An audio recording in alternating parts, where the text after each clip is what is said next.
Hi, I'm Dr. Randy Kamen. Welcome to Strategies to Spark Your Week.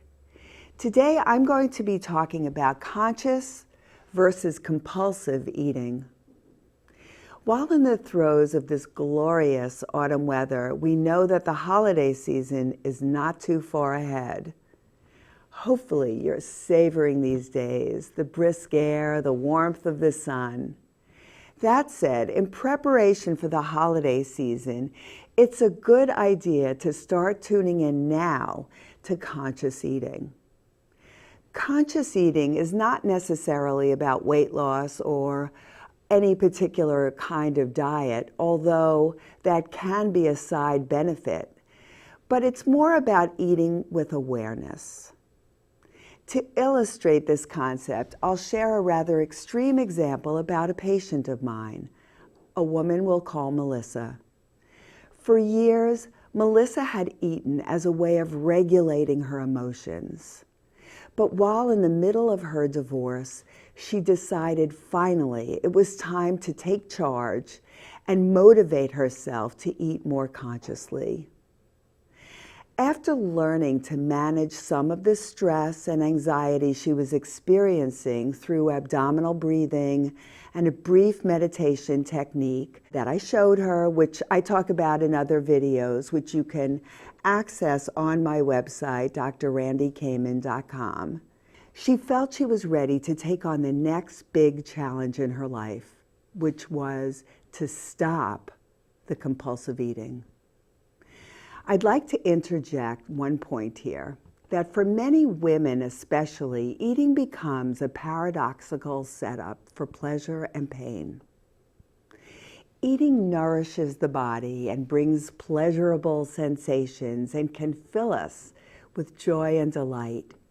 Yet it can lead to feelings of shame and guilt for women who eat to anesthetize themselves to pain and disappointment. Triggers for compulsive eating are the same as for other addictions like alcohol or drugs. The acronym HALT, H-A-L-T, is the one to remember as the most salient triggers: hunger, anger, lonely, and tired. Any of these needs, when ignored or left unaddressed, can lead to a compulsive eating or addictive episode. Getting back to Melissa, I asked her to talk about her past triggers, the ones that might have fueled her compulsive eating. Melissa thought for a while and then told me about all of her lonely nights growing up. Food became her reliable companion when her mother zoned out on alcohol. Then in her marriage with Andrew, her husband, when he grew distant, she again resorted to food for comfort. She once told me her painful experience. Andrew would go to sleep and I would fill myself with ice cream, carbs, sweets, whatever I could find. Sometimes I even hid the food because I was afraid that he might discover my secret.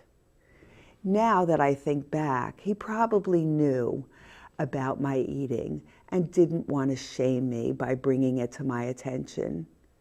He must have noticed my weight gain, but he never said a word about my weight, about the emptied refrigerator.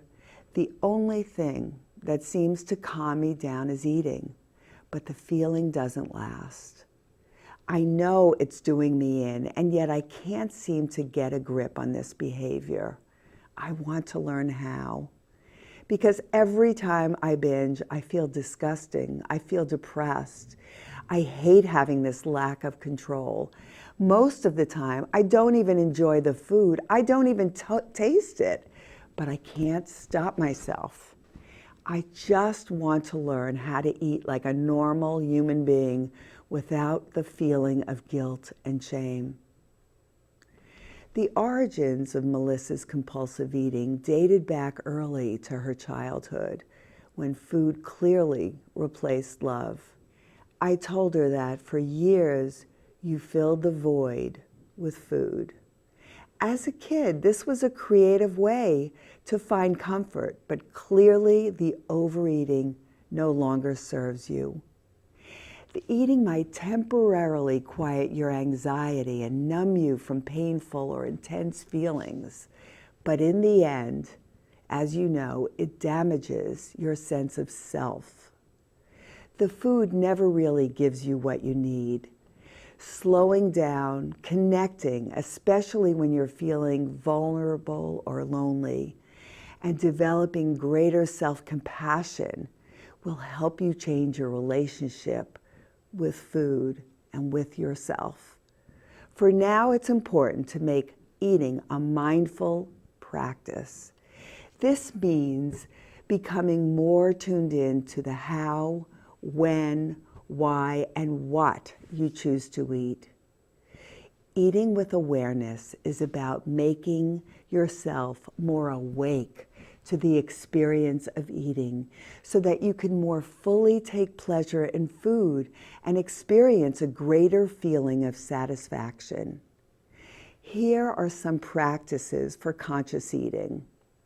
1. Sit down when you eat. It's best not to eat while you're in the car or standing in front of the refrigerator or walking around attending to other tasks. This is not always possible, but do the best that you can to sit, to calm down, to relax when you're eating. Take a few breaths to shift your attention to the food before you. Notice the food, involve your senses, and just really take note of what you're about to eat. 2. Slowly chew your food. The yogis say that you should chew your food 30 times before swallowing. That may not be possible for you or desirable, but most of the time we are chewing our food and already thinking about the next bite, instead of enjoying the food that we are in the process of already eating. You might want to try eating with your non-dominant hand to slow yourself down. Pay attention also to your own pace of eating rather than being influenced by the people around you. Pace yourself. 3. Savor your food. Become aware of each bite again and tune into your senses, taking pleasure out of each bite. The research shows that the first bite is the most pleasurable, so pay particular attention to that one. When you eat, do your best to just eat, leaving off electronics, and develop the association of being calm and present when you eat. 4. Simplify. Declutter the space where you're eating and your kitchen and eating areas, and consider the placement of food. Place healthy food in your kitchen. For example, a big bowl of colorful fruit in season. This time of year it would be apples, pears, and oranges. These colors, these visuals stimulate the senses and generate a feeling of tranquility. Also, have a bowl of cut vegetables in a central place in your refrigerator so that you reach for that instead of other foods. Also, it's important to keep the junk food tucked far away out of sight, or best of all, keep them out of your house completely.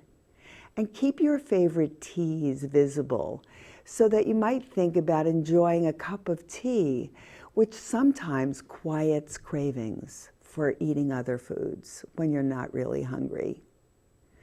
5. One psychologist specializing in mindful eating recommends smiling in between bites. She explains that this pause creates a feel-good moment in our mind. And the research does show that smiling can generate positive sensations in the brain so that we begin to make more positive associations with eating. Similarly, taking a breath in between bites slows us down, and allows for more pleasure to be derived from the act of eating.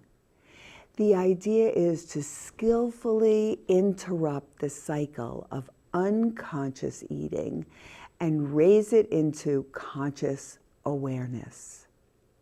This also means learning to regulate emotions in a direct, healthy way rather than resorting to food for comfort.